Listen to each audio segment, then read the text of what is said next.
अस्सलाम वालेकुम and welcome to the sitting committee. मैं हूं हसन इफ्तिखार और मेरे साथ मौजूद हैं अली वारसी साहब। आज हमारे जो इम्पोर्टेंट सबसे पार्टिसिपेंट होते हैं राना साहब, वो ज़रा थोड़ा सा बीमार है, उनकी तबीयत नासाज है। मेरा ख्याल है राना साहब ने कल हमें असल अंदर की इन्फॉर्मेशन दे दी थी ना, केड़ी डोनाल्ड ट्रंप वाली। उसके पास 3 चॉइसेस थे, तो उसके बाद जो है ना वो भी थी। उन्होंने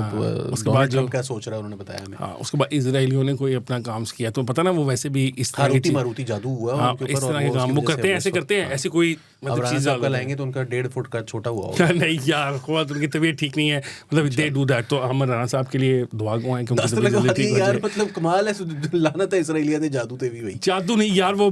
मेडिसिनल इस्तेमाल करते हैं ना, बेईमानी से ऐसे करके ड्रॉप डाल देते हैं, तो पता तो है यार उनका। अच्छा खैर, अब नाज़रीन को बता दें, वो तो यहीं पर आए थे वैसे कल, इधर ही कोई है एजेंट yes। है लगता मैनू। हाँ, वो कह नहीं रहे हैं कि ईरान के अपने अंदर भी एजेंट है। वो फेक न्यूज़ नहीं चल रही, वो दाढ़ी वाले जनरल साहब की तस्वीर लगा के कि 10 जगह पे बच गया है, 10 जगह 10 हमलों के अंदर, फिर वो खबर चल रही है कि इसको फांसी दे दी है। कोई नहीं, अच्छा नाज़रीन, इससे पहले कि हम फांसी पे और हम अपनी रास्ते में चल आखिरी पड़े, गल तो पहले आ गए तो पहले वही मैं कह रहा हूँ कि हम बता तो देना नाज़रीन को क्या हमारे टॉपिक्स। पहले भी 301 दफात हैं वो उनकी बात हाँ, करें। सबसे पहली दफ़ा जो हमारी ये है कि आज हमारे इंफॉर्मेशन मिनिस्टर साहब, हमारे लॉ मिनिस्टर साहब थे, उन्होंने एक प्रेस कॉन्फ्रेंस की थी। उसके अंदर उन्होंने कुछ गुफ्तगू की है, कुछ हदूदों की यूद बताई हैं कि आप लोगों की, स्पेशली मीडिया वालों की, और जो सोशल मीडिया के ऊपर डिस्कोर्स चल रहा है उसके अंदर कुछ आपकी बाउंड्रीज़ हैं। वो बाउंड्रीज़ क्या हैं? अली डिसएग्री करता है, मैं एग्री करता हूँ, क्या नहीं होता, उसके बारे में डिस्कस करेंगे कि वो क्या बाउंड्रीज़ हैं।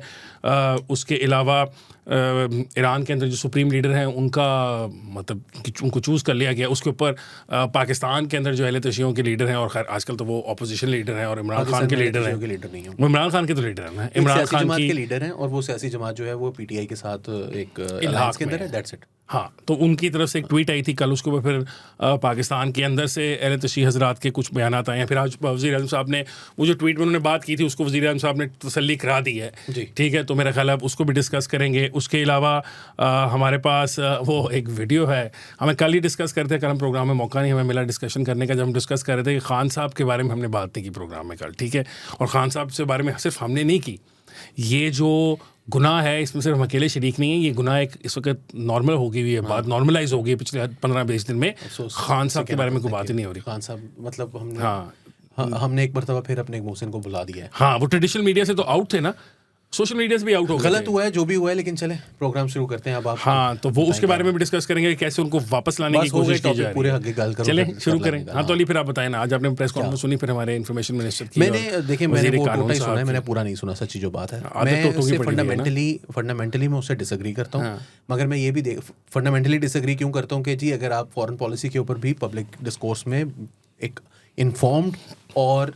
रिस्पॉन्सिबल अंदाज में डिस्कशन होनी चाहिए। अलबत्ता ये भी एक फैक्ट है कि इस वक्त जो बदतमीज़ी का बाजार गर्म है सोशल मीडिया के ऊपर, उसको देखते हुए वाक़तन अगर मैं भी उनकी जगह होता तो मैं फ्रस्ट्रेटेड होता कि यार ये क्या 24 घंटे जो है वो हम फेक न्यूज़ का रिस्पांस जो है वो देते रहें, क्योंकि अभी इंडिया से भी बहुत कुछ हो रहा है। 3-4 दिन से जो है वो उन्होंने तमाशा लगाया हुआ है कि पाकिस्तान जो है ना वो अपनी दे रहा है, एयर स्पेस दे रहा है। फिर एक और चीज़ भी हुई है, एक साहब हैं वो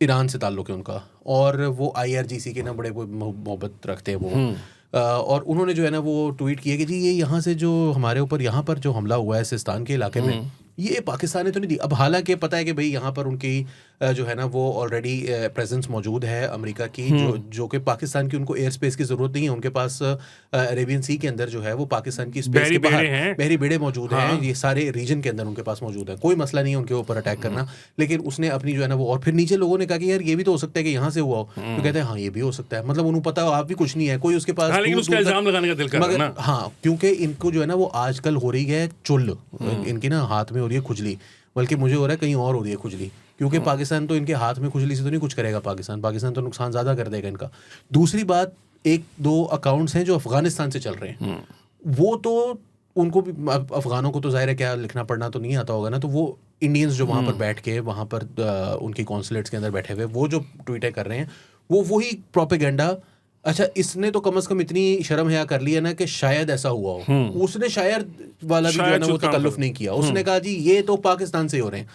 I know for a fact कि ईरान भी इतना पागल नहीं है, IRGC इतनी पागल नहीं है कि वो गलत खबरें देकर जो है वो हमला कर देगी, मगर ये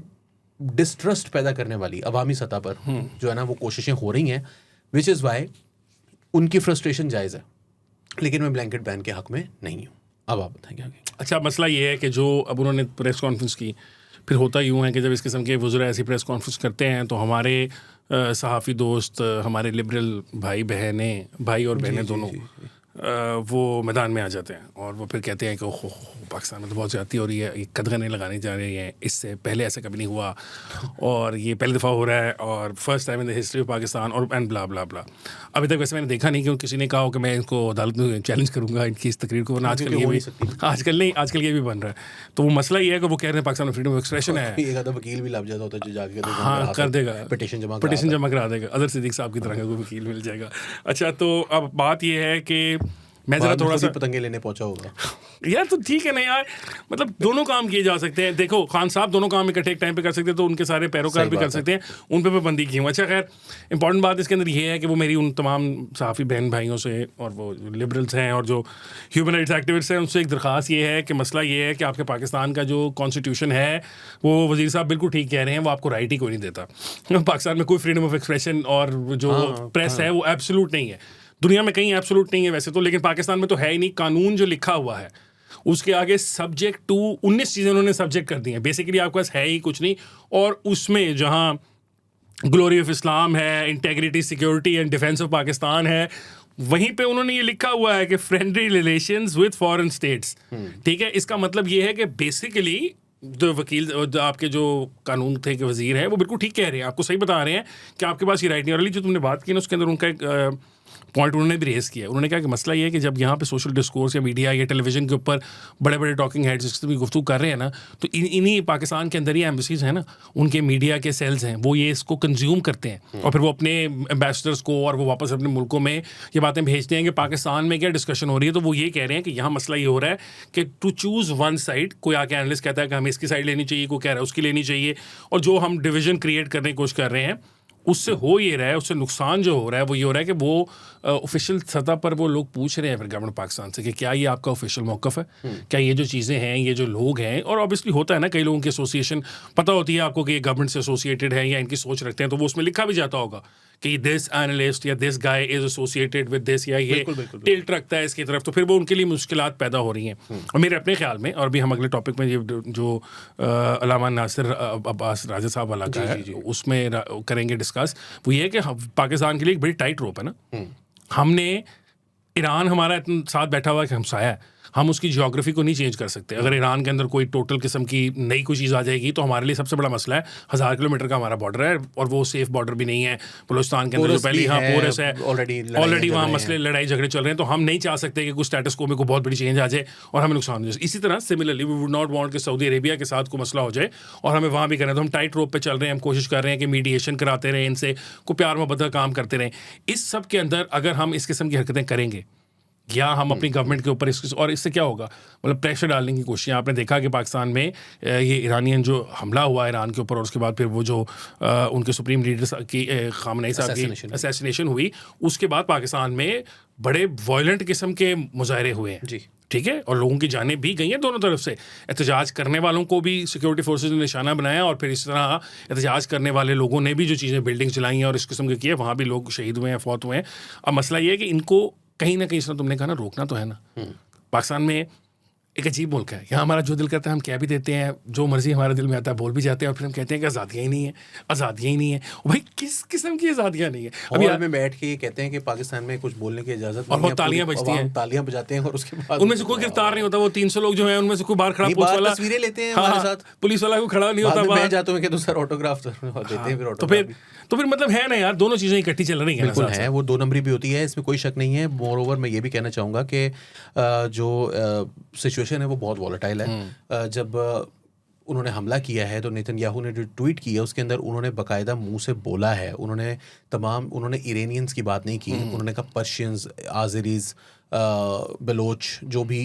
डिफरेंट एथनिसिटीज़ हैं ईरान के अंदर, वो खड़े हो जाए, यानी कि सब के सब। और उनकी तो ख्वाहिश ही है कि फ्रेगमेंटेशन हो जाए। वो फ्रेगमेंटेशन के अंदर उनको ज़ाहिर है बलोचिस्तान जो है वो एक वहाँ पर मौजूद है, अफगानिस्तान ईरान की साइड पर भी एक सिस्तान बलोचिस्तान है। तो ये जो मामला है ये वाक़तन बहुत सेंसिटिव है, इसके ऊपर हमें थोड़ा सोच समझ के बोलना चाहिए। ख़ास तौर पर आपने जिस साहब की जिक्र किया है, ये राजा नासिर अब्बास साहब, देखिए पहली बात तो ये है कि ही स्पीक्स फॉर नोबडी।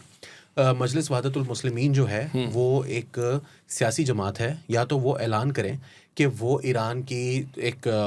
जो कोई भी रियासती जो आर्म है उसका कोई वो एक एक्सटेंशन है, तो फिर तो और बात है। लेकिन अगर वो सिर्फ एक सियासी जमात है जो कि पाकिस्तान के अंदर पाकिस्तान के कानून के तहत ऑपरेट कर रही है, तो उन साहब की जो पाकिस्तान की हुकूमत से या रियासत पाकिस्तान से जो एक्सपेक्टेशन है या जो डिमांड है कि हम जो है वो उनसे ज़्यादा बढ़ के, मतलब आयतुल्लाह सिस्तानी ने जो स्टेटमेंट जारी किया है, जो उन्होंने एक सवाल उनसे किया गया और उसका जवाब उन्होंने लिख के दिया, उसके अंदर भी उन्होंने वो बातें नहीं की जो वो चाहते हैं कि शहबाज शरीफ साहब खड़े होकर करें। तो भाई पहले अपने चचा को, अपने अब्बा हुजूर को तो जाके आपकी कहना कि यार ये आपने स्टेटमेंट नहीं दी। He speaks for nobody. अगर पाकिस्तान के अंदर वाकई कोई शख्सियत है जिसको मैं कह सकता हूँ या हम समझ सकते हैं, और जो लोग इस सब्जेक्ट को जानते हैं, उनसे अगर आप पूछेंगे तो वो आपको ये बताएंगे कि पाकिस्तान के अंदर अगर तेहरान की तरफ से यानी आयतुल्लाह के करीबी कोई शख्सियत है पाकिस्तान के अंदर जो नुमाइंदा कहला सकते हैं, तो वो साजिद नकवी साहब है। और साजिद नकवी साहब ने जो स्टेटमेंट जारी किया है वो हमेशा की तरह उन्होंने इस दफ़ा भी पैसिफाई करने की कोशिश की है। अल्लामा साजिद नकवी हैं, अभी थोड़े दिनों पहले जब मरीम नवाज़ जब ये लाहौर के अंदर और मुख्तलिफ इलाकों के अंदर जो है वो पाकिस्तान के अंदर एक तरह से लगा जैसे एहतजाज फूटने लगे हैं, जब खामेनेई को शहीद किया गया अमेरिका की जानिब से अटैक करके, एक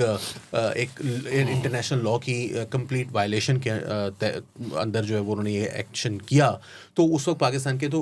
अल्लामा साजिद नकवी ने बाकायदा, और अल्लामा साजिद नकवी डायरेक्टली, मैं उनके बारे में कुछ ज़्यादा नहीं बोलूँगा, वो भी डायरेक्टली इन टच रहते हैं ईरानियों के साथ, तो उनकी जानिब से ये कहना कि जी मरीम नवाज़ ने, इस खातून ने बहुत अच्छे तरीके से हमारे साथ बर्ताव किया, और उसने जो लफ्ज़ इस्तेमाल किए कि वो हमारे भी लीडर थे, ये मुस्लिम उम्मा का एक लीडर शहीद हुआ है, तो उन्होंने तारीफ़ की। ये जो बंदा आके बोली जा रहा है, ये बेसिकली इमरान खान का एक जो है वो सेनेटर है। इमरान खान ने इसको लगाया हुआ है, ये इमरान खान की ज़बान बोल रहा है, और इमरान खान की ज़बान बोलने के लिए इसने किस हद तक गिरा है ये आपको सोचने, अभी बहुत सारी बातें जो लोगों को पता नहीं है। जो आपको याद होगा, आपसे कुछ अर्सा पहले जब सैयद हसन नसरुल्लाह शहीद जो हैं वो अभी हयात थे, बाद में उनको इसराइल ने शहीद कर दिया पिछली जंग में, तो हसन नसरुल्लाह के ऊपर जो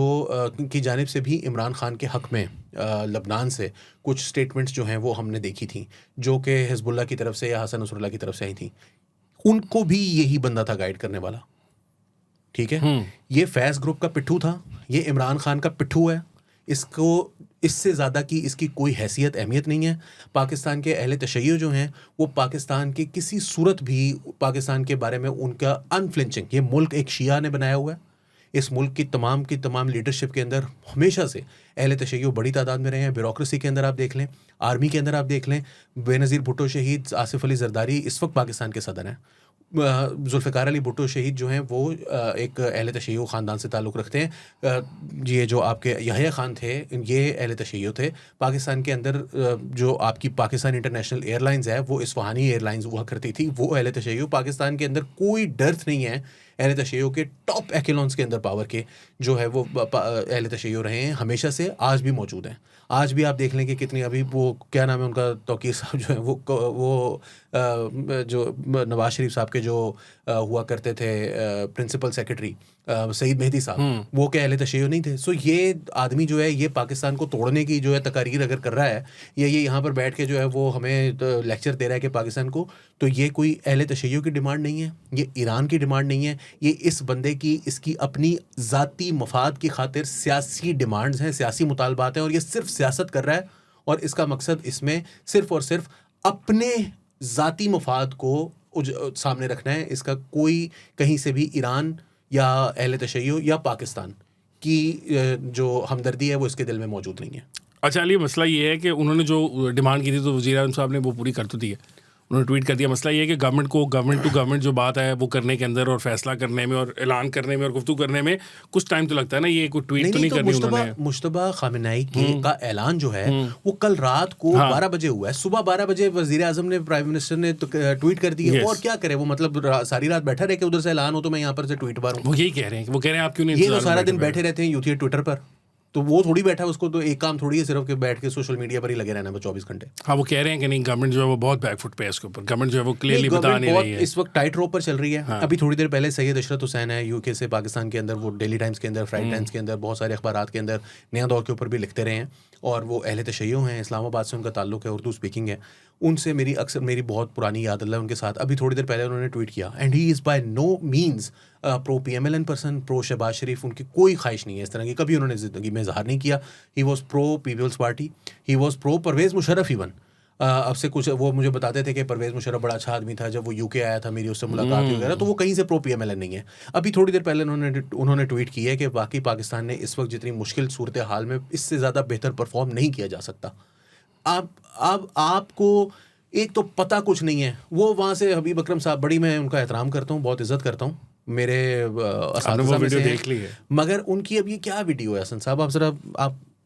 नाज़रीन, आपने भी आई एम श्योर वीडियो देखी होगी हबीब अकरम साहब की। हम लगा नहीं सकते क्योंकि वो यूट्यूब पर, लेकिन उनके चैनल पर हाँ, मौजूद है। उनके चैनल पर जाके देख सकते हैं, उन्होंने ट्विटर के ऊपर भी वो वायरल है, आप देख सकते हैं। उसके अंदर उन्होंने बताया कि इस वक्त जो है ना, इमरान खान साहब को जेल से निकालना बहुत ज़रूरी है, क्योंकि जो इस वक्त दुनिया के जो सारे मसाइल चल रहे हैं, जो भी मैंने और आपने डिस्कस किया, और सब डिस्कस कर रहे हैं। Iran versus Saudi Arabia versus Israel versus USA, जो 5-7 मुल्क हैं आपस में गुत्था हुए हैं, उनको सुलझाने के लिए जो है ना, मसला सॉल्व करने के लिए वो वाहिद शख्सियत है उनके हबीब अकरम साहब के बकौल इमरान खान साहब हैं। उनको जेल से निकाला जाए। मैं भी तुम्हें कह रहा था ना कि हुआ ये है कि खान साहब जो है वो सोशल मीडिया डिस्कोर्स से भी बाहर हो गए हैं, तब उनको वापस लाया जा रहा है। चाहे वो एजाज हसन साहब एक आंख पे आई पैच लगा के आए हुए थे, आज उसकी भी वीडियोस ऑब्वियसली आई होंगी, कैप्टन हुक और कैप्टन क्रुक और हुक व्हाटएवर, तो वो उसके अंदर वो भी कर रहे थे, अब ये भी कर रहे हैं। इसके अंदर उन्होंने कहा है कि जिस तरह आपको पता है कि खान साहब बहुत बड़े लीडर हैं, तो इस वक्त उनको बाहर निकाल दिया। मुझे एक बात ज़रा समझ नहीं आ रही थी, मैं अभी हम प्रोग्राम शुरू से पहले भी मैं तुमसे पूछ रहा था कि मतलब देखो ना, किसी भी मसले का तस्वीर अगर किसी ने कराना हो, किसी ने अगर किसी को टेबल पर बिठाना हो, ठीक है, तो उसके अंदर ये रीज़न होती है ना कि दोनों या तो उसकी इज्जत करते हैं, हाँ। या जितने मल्टीपल पार्टनर, जितनी भी पार्टीज़ होती हैं वो एक बंदे की करते हैं, एहतराम करती हैं कि अच्छा यार हम ये जो कहेगा ना हम इसका फैसला मान लेंगे। तो इस वक्त जो सारे लोग लड़ रहे हैं उसमें क्या ये जो इमरान खान साहब हैं वो किसके बेस्ट बडी हैं? वो MBS के बेस्ट बडी हैं। उन्होंने तो जहाज़ से उतारा हुआ है इमरान खान को, जिस शख्स ने उनको अपना जहाज़ भी नहीं बैठने दिया। वो ना सिर्फ ये, बल्कि इमरान खान साहब ने उनके बारे में जो गुफ्तगू की है, जो कि उन तक पहुंची। हाँ, उसके अंदर क्या वो इनको करेंगे, या वो ईरान के अंदर जो भी ये नए सुप्रीम लीडर आए हैं मुश्तबा साहब, इनके साथ वो कोई लंदन में क्रिकेट काउंटी शाउंटी कट्टी खेलते थे, इनकी दोस्ती थी उनके साथ। इनकी टीम थी फैसलाबाद फॉदर मकर्स और वो खेलते थे पेशावर परवर्ट्स से। यार कम ऑन अली, यार ये कोई नाम है टीमों के यार। वुटन क्रिकेट वुटन 65 में। हाँ, ये वो नकवी साहब, अली नकवी साहब, आरिफ नकवी साहब, वो देखिए ना, आरिफ नकवी साहब वाला कनेक्शन भी निकला। हाँ, ओके, यस, ठीक है। तो मुश्तबा खामनाई को उन्होंने कन्विंस किया था कि वो उनकी टीम में खेले। हाँ, या वो थानी जो हैं वो खान साहब की पेशावर परवर्ट्स, और वो थे फैसलाबाद फॉदर मकर से। तो ये इसलिए इनकी बहुत पुरानी एक याद अल्लाह है 2009 से। हाँ, मतलब आई डोंट अंडरस्टैंड मैन, मतलब ये आप कुछ बेचे माल बेचे समझ आती है, कोई दोस्ती हो खान साहब की, मैं मान लेता हूँ, कोई कॉन्टेक्ट साहब की बात सुने आपको ऐसा लगेगा कि इनकी जो उनकी आवाज़ में जो एक सोज था ना, जो उनकी मतलब वो पिक्चर कर सकते थे उस मंजर को कि खान साहब चलते हुए आ रहे हैं वहाँ से, और वो MBS कह रहे हैं वाओ ये कौन है, वाओ ये कौन है, वो लश्कारे देख के खान साहब के सारे हो गए, वाह क्या एक्टिंग कर रहा है। वो कह रहा हूं कि खान साहब के लश्कारे देख के सारे मान जाते हैं, और वो उन्होंने आके हाथ चूमेंगे खान साहब के और वो दोनों आंखों पर लगाएंगे और फिर उसके बाद कहेंगे वाह आ गया वो। मतलब व्हाट कैन खान साहब डू? कोई उनके पास कोई गिदर सिंगी है कि वो ऐसे रखते हैं कमरे में जाके और लोगों की बातें मानना शुरू कर देंगे? वो एक उनकी शख्सियत का सहर है जो किसी पर भी, जैसे अकरम साहब पर तारी हुआ है। इस वीडियो को अगर आप गौर करें तो ऐसा लगता है कि खान साहब जो है वो बाहर से आ रहे हैं। मतलब वो उनकी आंखों में चमक एक आ गई थी कि सोचें ज़रा क्या मंजर होगा कि खान को जेल से बाहर निकाला जाए, वो जाए सऊदी अरब, वो जाए ईरान, जंग ख़त्म पे, ऐसी की तैसी, कोई मसला कोई नहीं। बट आई डोंट अंडरस्टैंड, कोई रीज़न होती है ना हर बात की, जिसमें क्या है मुझे समझ नहीं आती कि आपको नहीं आएगी ये समझ, ये अल्लाह ये रूहा रहा दिया गल्ला ने, तो आपको नहीं पता ये मतलब क्या ऐसी गिदर सिंगी होगी उनके पास कि चेंज की बातें हैं ये तसव्वुफ। यार Ali please come on man, एक ऐसी जंग है जिसके अंदर ईरान की जो आयतुल्लाह रजीम है वो तो तसव्वुफ में मानती है ना। हाँ, वो इनके तसव्वुफ में यकीन रखती है। खान साहब भी when Khan Sahab was prime minister, did we have like super cool relations with Iran at that time? देखिए वो ईरान गए थे और उन्होंने वहाँ जाके ऐलान किया था कि हम वहाँ दहशतगर्दी कराते हैं। ईरान में कराते हैं? ईरान में। अच्छा, हमने कहा था कि हम पाकिस्तान करा रहे थे। खान साहब ने कहा था तकरीर करते हुए पाए ना, तो ठीक है, वो सही कह रहे हैं ना हबीब अकरम साहब, इसका मतलब वो याद रखेंगे कि इसने हमारा काम किया था। कि आई डोंट अंडरस्टैंड दिस, मतलब वो एतजाज साहब की तो फिर भी समझ आती है कि मेक्स गुड कंटेंट ना, makes good content plus neighbour as well. हां, वो कह रहे हैं और कोशिश भी कर रहे हैं ना, he is also trying to become his. Park में बरकी और न्याजी खानदान से बाहर का एक ही बंदा रहता है। हां, शायद वो रहते। अच्छा, वो तो नहीं, अब वो खुद भी नहीं रहते, अब तो वो now I think his son lives there, खुद वो एक फार्म हाउस में रहते हैं। सही बात है, सारी जिंदगी उन्होंने और मतलब क्या बताना नहीं चाहिए, मतलब इस तरह नहीं होना चाहिए। वो मेरे तो वो बुजुर्ग भी हैं, लेकिन साथ साथ हम उनको रगड़ भी लेते हैं, ऐसा कोई मसला नहीं है। अच्छा खैर, तो वो उन्होंने वो he is trying He's trying to become Imran Khan lawyer और वो मसला ये है कि वो बार बार अदालत इसलिए जा रहे हैं कि ये मुझे मेरे मोक्कल से मिलने नहीं दे रहे ताकि वो मेरा वकालतनामा मैं उनसे साइन करा सकूं मोक्कल होते हैं आपको पता ना ये मोक्कल वकील का मोक्कल बुशरा बीबी के मोक्कल थोड़ी है कोई भाई पता नहीं मुझे नहीं पता I do not want to रूहानी बैत होनी चाहिए ना हाँ को आजकल पता भी कोई नहीं कुछ हो भी जाएगा फूक शुक वजह जैसी भी पुठे हो जाएगी अच्छा वैसे एतजाज साहब की भी मुझे समझ नहीं आती 6 महीने वो इमरान खान के खिलाफ होते हैं फिर 6 महीने नहीं आपको काफी अर्से से नहीं है इमरान खान के खिलाफ नहीं अभी वो ट्वीट अभी थोड़े दिनों पहले उन्होंने इंटरव्यू के अंदर उन्होंने बताया कि खान बेवकूफ़ी करता है उसने ये कर दिया उसने वो कर दिया उसको कोई सियासत की समझ नहीं है वगैरह फिर थोड़े दिनों बाद वो एतजाज साहब की असल में एतजाज हसन साहब जो है ना वो बेचारे दुखी है ना जब वो आपको पता ना कि जब जजेस बहाल हुए थे तो वो तो सदर बनने को पाकिस्तान के तैयार बैठे हुए थे उनका जो फार्म हाउस है वो बहुत दूर है नहीं दूर नहीं है मेन से नहीं शहर से दूर है मेन ऐसे रिंग रोड के एन ऊपर है ऐसे ना करो वो तो रिंग रोड उधर गई है ना हाँ नहीं तो खैर वो रहते उन्होंने जमीन पुरानी खरीदी हुई है जमीन उन्होंने 80s में खरीदी हुई थी अब वो ये नहीं है कि उन्होंने कोई नया फार्म हाउस बना लिया है मैं कह रहा हूँ कि रिंग रोड उधर गई है हाँ रिंग रोड उनके पास पहुंच गई एक्सेस मतलब रियासत वहां तक पहुंच गई आगे चलते हैं हाँ जी अब आपके पास एक और कोई टॉपिक है क्या टॉपिक था आपके पास जो कल मैंने बात हाँ यस अभी तो कल हमने मैं ज़रा उसका कॉन्टेक्स्ट बयान कर दूं नाज़रीन कल जो है हम औरत मार्च को डिस्कस कर रहे थे तो उसमें मैंने ये कहा कि वहाँ पे 144 लगी हुई थी और उनको उसका वो एहसास करना चाहिए था तो ऑब्वियसली बहुत ज़्यादा हम डिस्कस नहीं उस बात को कर सके थे डिस्कशन से पहले भी मैं अली को कह रहा था कि ये तो आपके होम ग्राउंड के ख़िलाफ़ मैं बातें कर रहा हूँ क्योंकि नया दौर और औरत मार्च एक ही प्लेटफॉर्म है एक ही आप लोगों के पीछे से सारे सब लोग आपस में मिले जुले होते हैं ना तो ये बहुत ज़ोर से मिले हुए हैं तो इसी तरह खातून ने कल एतराज़ किया कि आपने वो कुछ बातें थी कुछ हक़ाइक़ थे जो नहीं आपने बताए तो अब अली जो है वो हक़ाइक़ बताना चाहता है लेकिन मतलब मैं इसे डिस्प्यूट नहीं कर रहा जी आप क्या हक़ाइक़ नहीं कोई हक़ाइक़ नहीं है सच बस ये बात थी कि उन्होंने कुछ चीज़ों की तरफ उन्होंने इशारा किया डेंटिस्ट इन इस्लामाबाद नाम से एक अकाउंट था यूट्यूब के ऊपर उन्होंने कमेंट किया था तो हम वो पढ़ के सुनाते थे उन्होंने लिखा है डेंटिस्ट इन इस्लामाबाद ने कि hello you can say that there was section 144 but please bring to light how the lawyer family and journalist that went to the were also locked up वो थोड़ी सी टेक्स्ट में इशू है and beaten up women in their 70s were beaten up also please note that the women did not resist arrest despite this they were maltreated also there were 2 pregnant women one of the girls who was picked up was 14 तो ये जो सारी बातें हैं वो बिल्कुल हमें highlight करनी चाहिए थी हमने एक उसके ऊपर जो है वो क्या कहना चाहिए वाइडर सी एक गुफ्तगू की थी ब्रॉडर से सेंस में लेकिन ये जो चीज़ें उन्होंने हाईलाइट की हैं ये हमें बिल्कुल हाईलाइट करनी चाहिए थी जो कि हमारी गलती है हमें इसको एक्सेप्ट करना चाहिए तो ये चीज़ें जो हैं वो नाज़रीन उन्होंने बताया कि 2 ख़वातीन थीं जो कि प्रेग्नेंट थीं उनको भी अरेस्ट किया गया एक लड़की थी 14 साल की उम्र थी उसको भी अरेस्ट किया गया 70 की दहाई में अपनी जो है वो एज में ख़वातीन जो हैं वो थीं उनको भी जो है वो मारा पीटा गया और ख़वातीन ने वहाँ पर कोई रेजिस्टेंस नहीं दिखाई उसके बावजूद उनको गलत तरीके से उनके साथ बर्ताव किया गया तो ये सारी बातें जो हैं वो स्टेट को बहरहाल 144 है या कुछ भी है